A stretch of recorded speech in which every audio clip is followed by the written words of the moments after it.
यह कहानी एक अद्वितीय अनुभव के रूप में प्रकट होती है, जहां अर्जुन और भगवान श्री कृष्ण के बीच का संवाद रहस्य, भक्ति और ज्ञान से भरा हुआ। इस कथा का आधार महाभारत के युद्ध के बीच का वह अद्भुत संवाद है, जिसे भगवद गीता के नाम से जाना जाता।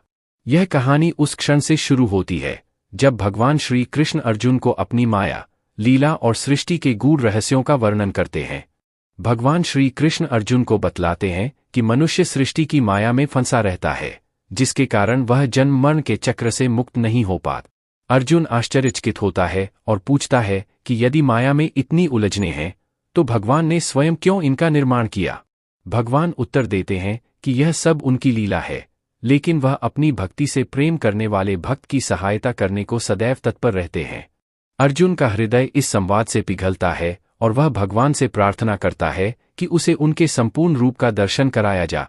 भगवान श्री कृष्ण अर्जुन की प्रार्थना को स्वीकार करते हुए उसे दिव्य दृष्टि प्रदान करते हैं, ताकि वह उनके विराट स्वरूप के दर्शन कर सके।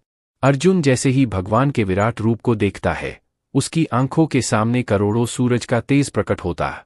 भगवान का यह स्वरूप अनंत है, जहां सृष्टि के आरंभ और अंत दोनों समाहित है।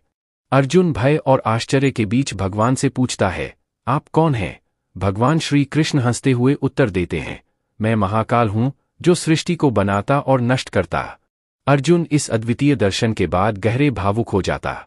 वह भगवान के चरणों में गिरकर अपनी सभी भूलों और पापों के लिए क्षमा मांगता है। भगवान श्री कृष्ण उसे आश्वस्त करते हैं कि उसकी भक्ति और समर्पण ने उसे शुद्ध कर दिया है। अर्जुन अब निश्चिंत हो चुका है, उसकी सभी आसक्तियां समाप्त हो चुकी है। वह भगवान श्री कृष्ण से कहता है, हे प्रभु, आपके ज्ञान की अग्नि ने मेरे समस्त अज्ञान और अहंकार को भस्म कर दिया है। अब मैं मुक्त हूं।